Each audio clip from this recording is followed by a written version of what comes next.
Greetings YouTube, this is Toy Customizer Wakeangel2K1 and look what I was finally able to replace. It's a proper non-broken Excalibur Sonic figure. I'm so excited I finally can do this review. So I think I'll start by pointing out one flaw which others have done so. Most notably Red is Power, a fellow YouTube toy reviewer. You will notice that the mask does not go flush against his cheeks. See? You can see some of Sonic there. This is due to a clipping issue. I think when Jazzwares made this figure, they took the 3D model from the game and then fabricated parts based on that 3D model.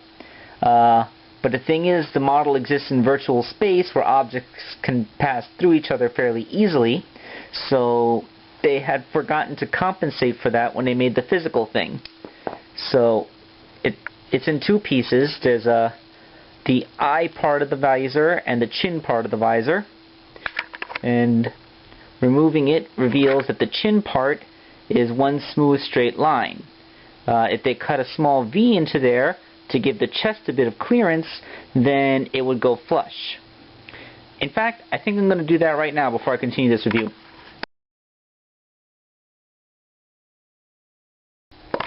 And there we go.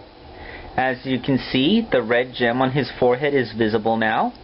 When you open the mask, his eyes are looking straight out, and it's much more flush to his cheeks.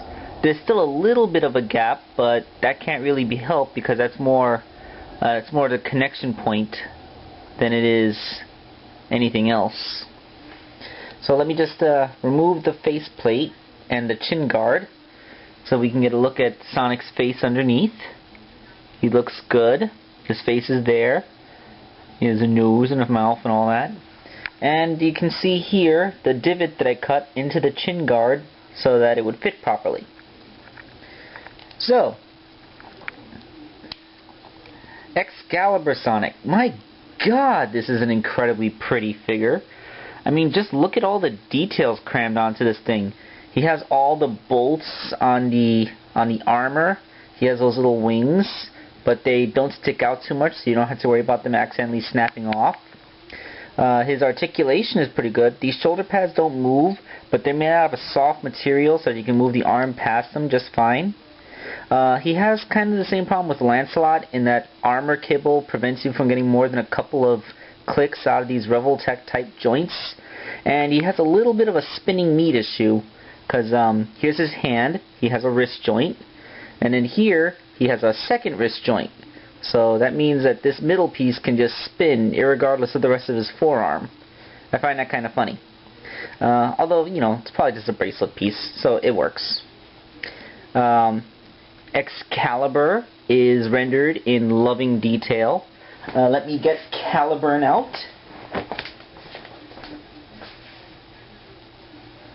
For comparison's sake, of course. Here's Caliburn. As you can see, the Excalibur is a little bit longer, and the hilt design is more flared, which is exactly what he does in the video game. Only thing, if you look, you can see that they got a little bit lazy on the sculpting, as the old Caliburn has that Celtic knot pattern in the middle, while this one is just smooth. So, you know. But, you know, it's still a pretty good render.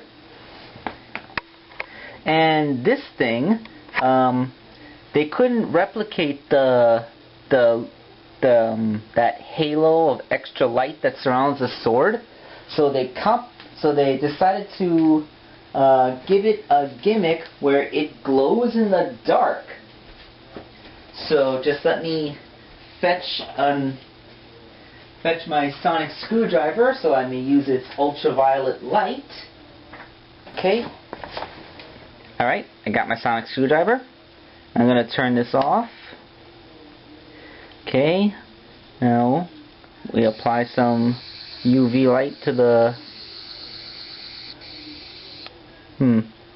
Hold on. The ambient light in my room is still too bright to see it. So let's go completely off.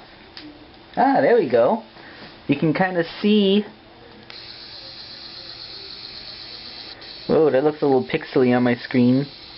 So yeah, the hilt and the blade are designed to glow in the dark.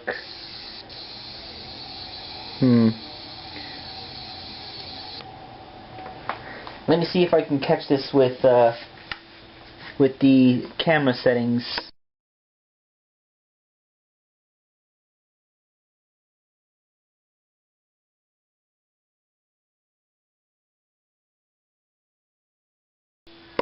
So yeah, glow-in-the-dark sword. That is really cool. And unlike this one, which as I said, floppy as a noodle, the Excalibur sword, just like the Lancelot sword, is good and solid. And it's actually pretty sharp. This hurts doing this. So it's actually a pretty sharp sword. If it weren't made, I think you could almost use this to slice bread or cut butter. Okay, so let's talk about Excalibur Sonic himself. Let's see. He has all the same kind of articulation as the Lancelot Shadow figure had, except that where Lancelot's armor leaves more of his head exposed and he doesn't have pants, the Excalibur Sonic armor pretty much covers the whole thing except for his hips, which are left a little free. You can see his tail sticks out over this cape, which unfortunately due to the packaging got a little bit misshapen. It should really be lying more like this, but it's kind of lying like that. Well, it's a cape. It blows in the wind. Really, there's not much to say about this figure except how amazing the sculpt is. I mean, I'm not sure how well it's showing up, but they even put the swooshy Celtic patterns into his little boot wings. I mean, if that's even showing up, it's really impressive.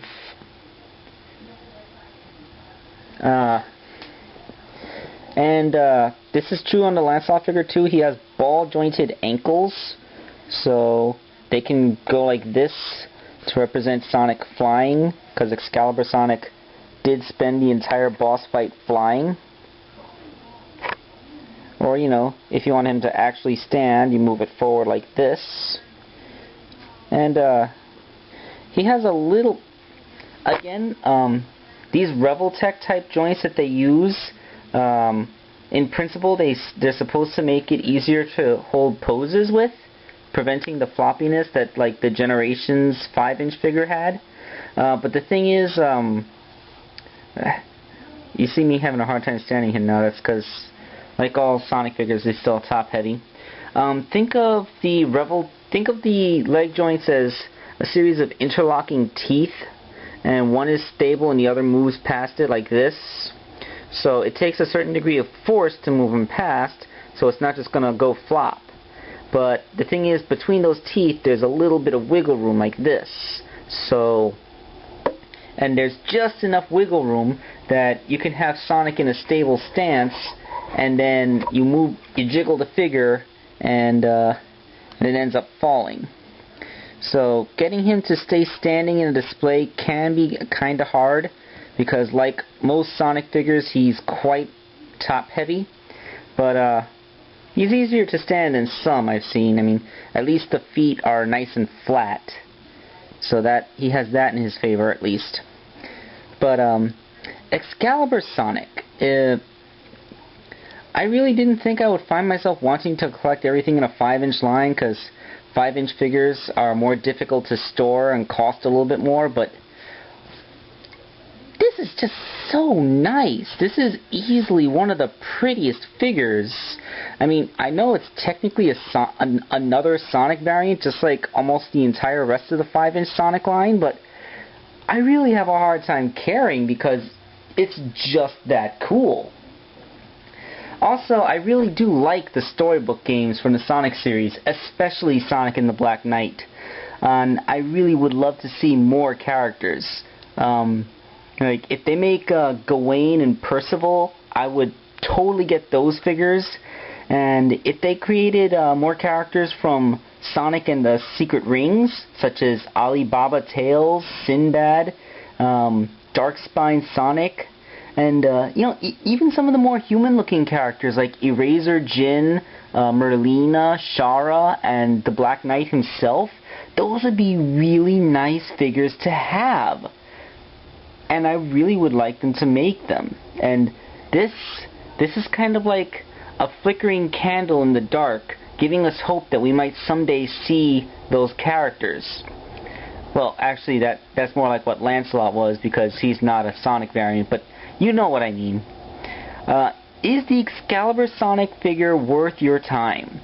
Yes, I wholeheartedly believe, even with the chin flaw, I think that it is a very worthwhile figure, even if you don't have any customizing talents.